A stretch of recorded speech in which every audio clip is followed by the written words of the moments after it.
चलिए जानते हैं आज देश और दुनिया की सिलेक्टेड काम की और महत्वपूर्ण 25 बड़ी खबरों को सिर्फ 10 मिनट में। पर अभी तक आपने इस वीडियो को लाइक नहीं किया है तो लाइक कर दें और इस चैनल को सब्सक्राइब भी कर लीजिए। अमित शाह बोले अब्दुल्ला और नेहरू 40,000 हत्याओं के जिम्मेदार। जब कश्मीर में आतंकवाद हावी था, फारूक लंदन में महंगी मोटरसाइकिल चला रहे थे। जी हां दोस्तों, गृह मंत्री अमित शाह आज जम्मू कश्मीर में चुनावी रैली कर रहे हैं। उन्होंने चेनानी और उधमपुर में लोगों को संबोधित किया। उन्होंने कहा कि यह अब्दुल्ला और नेहरू ही है जो जम्मू और कश्मीर में 40,000 लोगों की हत्या के जिम्मेदार हैं। उस समय फारूक अब्दुल्ला कहाँ थे? वह गर्मियों में लंदन में छुट्टियां मना रहे थे और महंगी मोटरसाइकिल चला रहे थे। कोई पार्टी नहीं, सिर्फ भाजपा ने जम्मू और कश्मीर से आतंकवाद को खत्म किया है। अमित शाह ने कहा कि हमारी देश की संसद पर जिस अफजल गुरु ने हमला करवाया उसकी फांसी की सजा का ये लोग विरोध कर रहे हैं। उमर अब्दुल्ला कहते हैं कि अफजल गुरु को फांसी नहीं होनी चाहिए। उमर अब्दुल्ला साहब, आप आतंकवादियों को बिरयानी खिलाते रही है, लेकिन जो आतंकवाद फैलाएगा उसका जवाब फांसी के तख्ते पर ही दिया जाएगा। चलिए जान लेते हैं अगली खबर। बीजेपी सांसद कंगना रनावत के खिलाफ सड़क पर उतरे किसान, पुतले के साथ जुलूस निकालकर किया प्रदर्शन। जी हां दोस्तों, तीनों नए कृषि कानूनों को खत्म किए जाने की मांग को लेकर बीजेपी सांसद और फिल्म अभिनेत्री कंगना रनावत के बयान को लेकर किसान संगठन लगातार आंदोलन की राह पर हैं। इसी कड़ी में प्रयागराज में भारतीय किसान यूनियन से जुड़े हुए किसानों ने कंगना रनावत के खिलाफ सड़कों पर उतरकर प्रदर्शन किया। इस दौरान किसानों ने जमकर नारेबाजी भी की। चलिए दोस्तों जान लेते हैं अगली खबर। मालदीव की टूटी कमर, भारतीय पर्यटकों की संख्या में रिकॉर्ड गिरावट है दर्ज। दरअसल दोस्तों, मालदीव में बीते साल मोहम्मद मुइज्जू सत्ता में काबिज हुए थे। उन्होंने अपना चुनावी एजेंडा ही इंडिया के खिलाफ तैयार किया था, जिसका फायदा मिला और देश के राष्ट्रपति भी बन गए और चीन की गोद में जाकर बैठ गए। हालांकि लगभग एक साल बीत जाने के बाद मालदीव की स्थिति पर्यटन के क्षेत्र में काफी खराब हो गई है। रिपोर्ट्स की माने तो पिछले साल 24 सितंबर तक भारत से मालदीव जाने वालों की संख्या 1,46,057 थी, जो कि इस साल 24 सितंबर तक गिरकर 88,202 हो गई है। इसका मतलब दोस्तों, महज एक साल के अंतराल में ही लगभग 58,000 की भारी कमी दर्ज की गई है। चलिए दोस्तों जान लेते हैं अगली खबर। प्रधानमंत्री मोदी ने 3 परम रुद्र सुपर कंप्यूटर लॉन्च किए। बोले हमारी सरकार साइंस टेक्नोलॉजी को बढ़ावा दे रही, 2035 तक हमारा स्पेस स्टेशन होगा। जी हां दोस्तों, प्रधानमंत्री नरेंद्र मोदी ने गुरुवार को वर्चुअली 3 परम रुद्र सुपर कंप्यूटर और मौसम व जलवायु रिसर्च के लिए एक हाई परफॉर्मेंस कंप्यूटिंग सिस्टम को लॉन्च किया। इस मौके पर प्रधानमंत्री ने कहा कि कोई देश तभी बड़ी उपलब्धियों पर निशाना लगा सकता है जब उसका विजन बड़ा हो। तकनीक को अपग्रेड करने का काम गरीबों को सशक्त बनाने के लिए किया जाना चाहिए। प्रधानमंत्री ने कहा कि हमारी सरकार साइंस, टेक्नोलॉजी और रिसर्च को प्राथमिकता दे रही है। मिशन गगनयान की तैयारी शुरू हो गई है और 2035 तक हमारा अपना स्पेस स्टेशन होगा। चलिए जान लेते हैं अगली खबर। बिल्किस बानो के सुप्रीम कोर्ट ने खारिज की गुजरात सरकार की याचिका, की गई थी यह गुजारिश। जी हां दोस्तों, बिल्किस बानो केस में सुप्रीम कोर्ट ने गुजरात सरकार की उस याचिका को खारिज कर दिया जिसमें 2002 के गुजरात दंगों के दौरान बिल्किस बानो के साथ दुष्कर्म और उसके परिवार के 7 सदस्यों की हत्या के दोषी 11 लोगों को दी गई छूट को रद्द करने के अदालत के पिछले फैसले की समीक्षा की मांग की गई थी। गुजरात सरकार ने 8 जनवरी के सुप्रीम कोर्ट के आदेश में राज्य के खिलाफ कुछ टिप्पणियों के खिलाफ शीर्ष अदालत का रुख किया था। दरअसल दोस्तों, जस्टिस देवी नागरत्ना और जस्टिस उज्जवल भुइया की बेंच ने कहा कि समीक्षा याचिकाओं जिन आदेश को चुनौती दी गई और उनके साथ संलग्न दस्तावेजों का ध्यानपूर्वक अध्ययन करने के बाद हम इस निष्कर्ष पर पहुंचे हैं कि रिकॉर्ड में कोई त्रुटि या समीक्षा याचिकाओं में कोई ऐसा गुण नहीं है जिसके कारण आदेश पर पुनर्विचार किया जाए, लिहाजा समीक्षा याचिकाएं खारिज की जाती है। दरअसल दोस्तों, आपकी जानकारी के लिए बता दें, बिल्किस केस में दोषी आरोपियों को गुजरात सरकार ने छोड़ दिया था। इसके बाद में काफी हंगामा हुआ और बाद में सुप्रीम कोर्ट ने दखल दिया और उनको वापस से जेल में डाल दिया गया। चलिए दोस्तों जान लेते हैं इसके बाद अगली खबर। फ्रांसीसी राष्ट्रपति मैक्रो बोले भारत यूएनएससी का स्थायी सदस्य बने, कहा संस्था में सुधार की है जरूरत। जापान, जर्मनी समेत 2 अफ्रीकी देशों की सदस्यता का भी किया समर्थन। जी हां दोस्तों, फ्रांस के राष्ट्रपति एमेनुअल मैक्रो ने यूएनएससी यानी कि संयुक्त राष्ट्र सुरक्षा परिषद में भारत की परमानेंट सीट यानी कि स्थायी सदस्यता का समर्थन किया है। गुरुवार 25 सितंबर को संयुक्त राष्ट्र महासभा में दिए गए भाषण में मैक्रो ने कहा कि फ्रांस यूएनएससी में स्थायी सदस्यों की संख्या बढ़ाने का समर्थन करता है। मैक्रो ने यूएनएससी में भारत के अलावा जर्मनी, जापान, ब्राजील और 2 अफ्रीकी देशों को सदस्यता देने के लिए कहा है।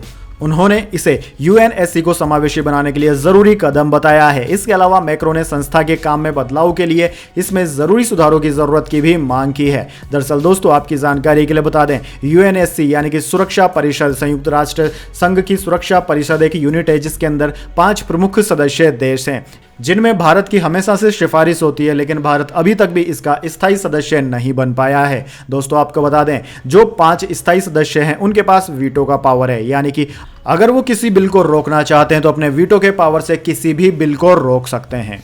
चलिए दोस्तों, जान लेते हैं अगली खबर। कर्नाटक में बिना परमिशन जांच नहीं कर सकेगी सीबीआई। मूडा स्कैम पर हंगामे के बीच राज्य सरकार का बड़ा फैसला। जी हां दोस्तों, कर्नाटक में राज्य मंत्रिमंडल ने गुरुवार को राज्य में सीबीआई को बिना परमिशन जांच करने की अनुमति देने वाली अपनी पिछली अधिसूचना को वापस लेने का फैसला किया है। यह कदम मूडा भूमि घोटाले मामले में मुख्यमंत्री सिद्धारमैया के खिलाफ सीबीआई जांच की मांग के बीच उठाया गया है। दोस्तों, बुधवार को कोर्ट ने भ्रष्टाचार निरोधी निकाय लोकायुक्त को जांच करने का निर्देश दिया था। दिल्ली विशेष पुलिस स्थापना दिवस के तहत सरकार ने पहले केंद्रीय जांच एजेंसी को राज्य में आपराधिक जांच स्वतंत्र रूप से करने की अनुमति दी थी। कैबिनेट के फैसले को सीबीआई की ओर से सिद्धारमैया के खिलाफ संभावित हस्तक्षेप को रोकने के लिए उठाया गया कदम माना जा रहा है। सीबीआई भ्रष्टाचार निवारण अधिनियम के तहत मुख्यमंत्री के खिलाफ जांच शुरू कर सकती थी, लेकिन अब ऐसा नहीं हो पाएगा। चलिए दोस्तों, जान लेते हैं अगली खबर। बिहार में उजिया पर्व के दौरान डूबने से 43 की मौतें, इनमें 37 बच्चे। 16 जिलों में हादसे, औरंगाबाद में सबसे ज्यादा 10 की जान गई। दरअसल दोस्तों, बिहार में जिउतिया पर्व के दौरान नदी और तालाबों में नहाने के दौरान हादसों में अब तक 43 की मौत हो गई है। इनमें 37 बच्चे और 6 महिलाएं शामिल है। इन सभी के शव बरामद कर लिए गए हैं। यह हादसे 24 और 25 सितंबर को हुए। सबसे ज्यादा 10 मौतें औरंगाबाद जिले में हुई। यहाँ 2 अलग अलग घटनाओं में 8 बच्चे डूब गए। चलिए जान लेते हैं अगली खबर। लेबनान में जंग रोकने से नेतन्याहू का इनकार। अमेरिकी सीज फायर प्रस्ताव का जवाब नहीं दिया। हिजबुल्लाह ने इजराइल के राफेल बेस पर 45 रॉकेट दागे। जी हां दोस्तों, इजराइल ने लेबनान में जंग रोकने से इनकार कर दिया है। इजरायली प्रधानमंत्री ऑफिस ने गुरुवार 26 सितंबर को सोशल मीडिया पर इसकी जानकारी दी। इसमें कहा गया है कि सीज फायर की रिपोर्ट गलत है। प्रधानमंत्री बेंजामिन नेतन्याहू के ऑफिस ने बताया कि अमेरिका फ्रांस की तरफ से जंग रोकने की मांग की गई थी। इसका नेतन्याहू ने जवाब नहीं दिया। इजराइल के मुताबिक प्रधानमंत्री की सलाह पर सेना पूरी ताकत से लेबनान में लड़ाई जारी रखेगी। वहीं दोस्तों, हिजबुल्लाह ने इजराइल के राफेल मिलिट्री फैसिलिटी पर 45 रॉकेट दागे हैं। अभी कितना नुकसान पहुंचा है इसका पता नहीं चल पाया है। चलिए जान लेते हैं अगली खबर। देश का मानसून ट्रेकर। गुजरात के वडोदरा में 110 किलोमीटर की रफ्तार से तूफान, 4 मौतें। मुंबई में भी 4 की जान गई। पुरी के कोणार्क मंदिर में पानी भरा।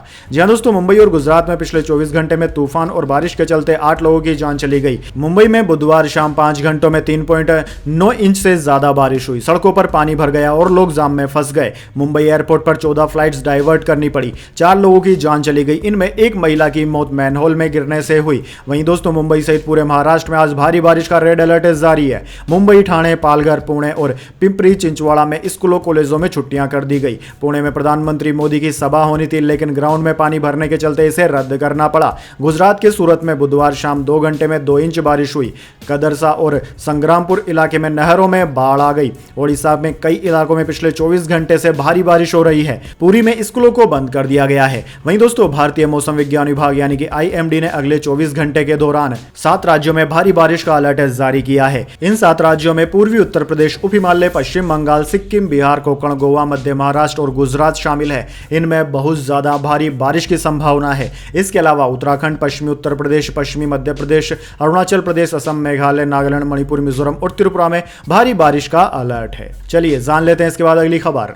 भारत का शुक्रयान 2028 में होगा लॉन्च। 4 साल का मिशन। यह पृथ्वी का जुड़वा ग्रह है। इसका एक दिन पृथ्वी के 243 दिनों के बराबर होता है। जी हां दोस्तों, भारत का पहला शुक्र मिशन मार्च 2028 में लॉन्च किया जाएगा। केंद्र सरकार ने 19 सितंबर को इस मिशन की मंजूरी दी थी। यह मिशन 4 साल का होगा। वीनस यानी कि शुक्र ग्रह धरती से करीब 4 करोड़ किलोमीटर की दूरी पर है। दोस्तों, वीनस को पृथ्वी का जुड़वा ग्रह भी कहा जाता है। हालांकि यहाँ का दिन रात पृथ्वी की तुलना में काफी लंबा होता है। दरअसल वीनस अपनी दूरी पर बहुत धीमे घूमता है। इसकी वजह से वीनस का एक दिन पृथ्वी के 243 दिनों के बराबर होता है।